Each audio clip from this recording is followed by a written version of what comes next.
The PlayStation 5 generation is already approaching its end, and for a lot of gamers, that feels almost unreal. This was a console cycle that flew by faster than anyone expected. A pandemic launch, supply shortages, slow transitions from PS4, and the industry struggling to fully adapt to new hardware. All of it made Gen 9 feel oddly short-lived. And here we are, finally in year 5, just now seeing how franchises move on from PS4 support. Games like Death Stranding 2 are now finally showing what the hardware can really do, but it's happening surprisingly late in the generation. Still, Sony isn't slowing down. With titles like GTA 6, Wolverine, and Ghost of Yode looming, the PS5 still has major life left. But behind the scenes, Sony is already laser-focused on what they consider their top priority: the PlayStation 6. And according to everything we know, it's closer than most people realize.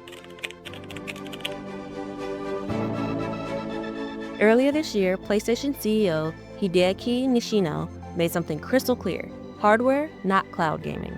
This is their main focus for the future. Cloud still has technical limitations, like network stability and latency. And despite industry predictions, gamers still aren't ready to abandon local, powerful hardware. Sony knows this, and they're investing heavily into the next generation. Nishino didn't go into detail, but he did say the future of the platform is top of mind. Sony is actively shaping how players will engage with the PlayStation content for the next decade. Sony's Senior VP of Finance expanded on this, revealing something important.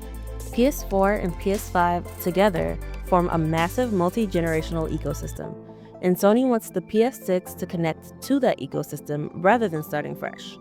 And it makes sense. There are nearly 50 million people gaming on the PS4 alone.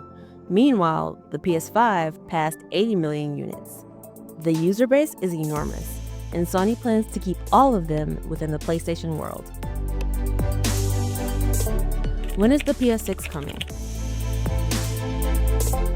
Believe it or not, Microsoft actually leaked the expected window.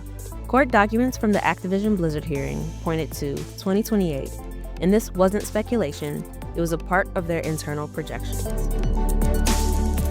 On Sony's side, Mark Cerny has hinted that he's already working on the next generation, describing it as a multi-year project, and analysts believe that again points to 2027 through 2028. Former PlayStation executive Shuhei Yoshida agreed. His take? 2027 feels slightly early, but 2028 feels right. Even canceled projects support this timeline.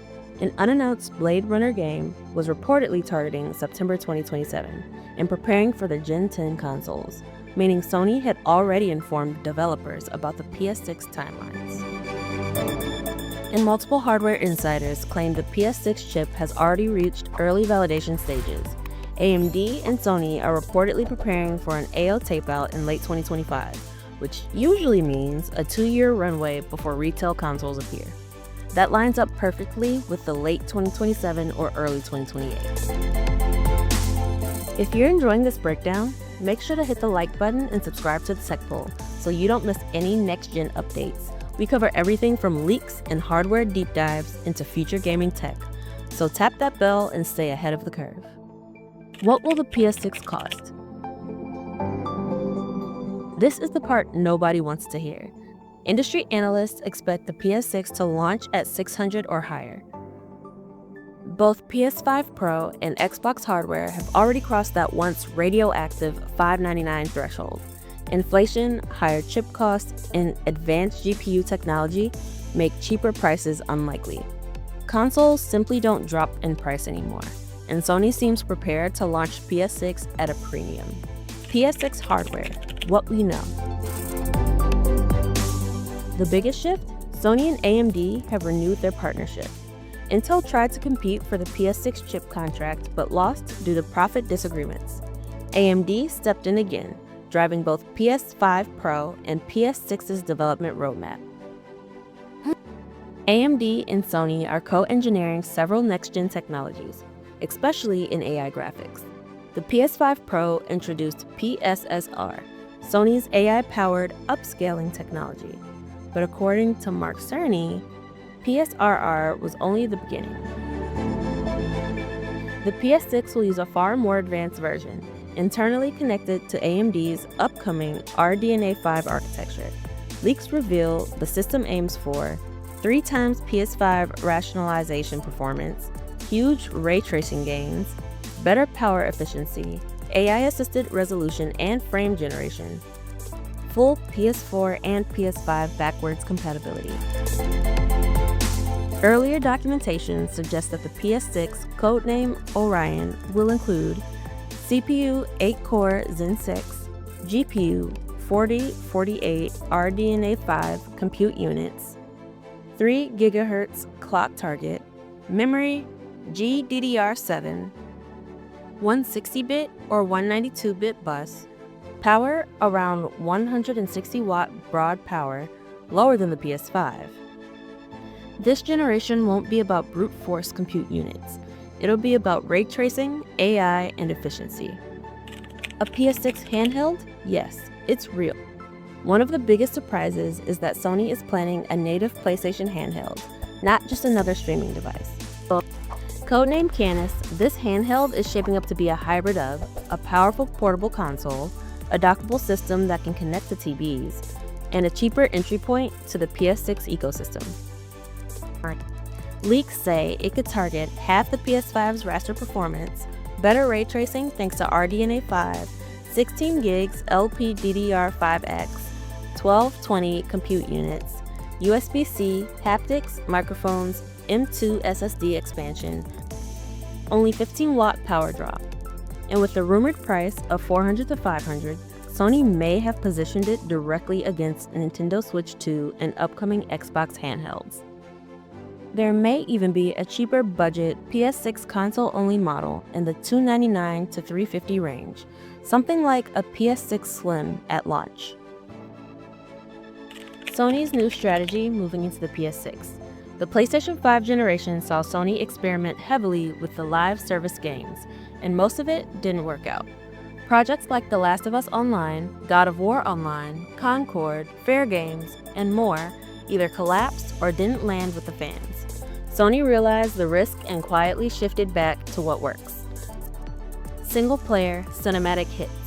But that's not the only strategic shift. Sony wants to expand who PlayStation appeals to.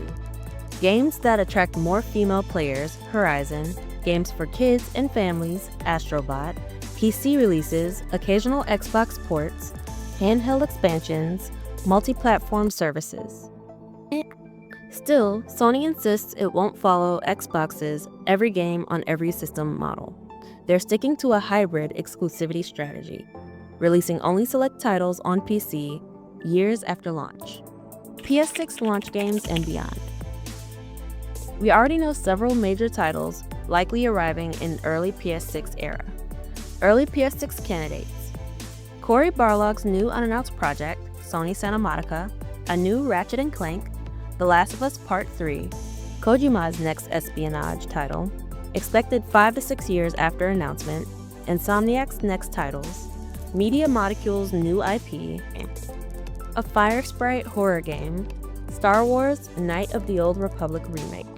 Meanwhile, the late PS5 games like Wolverine, Returnal 2, Sorrows, and Intergalactic will likely bridge the gap between generations.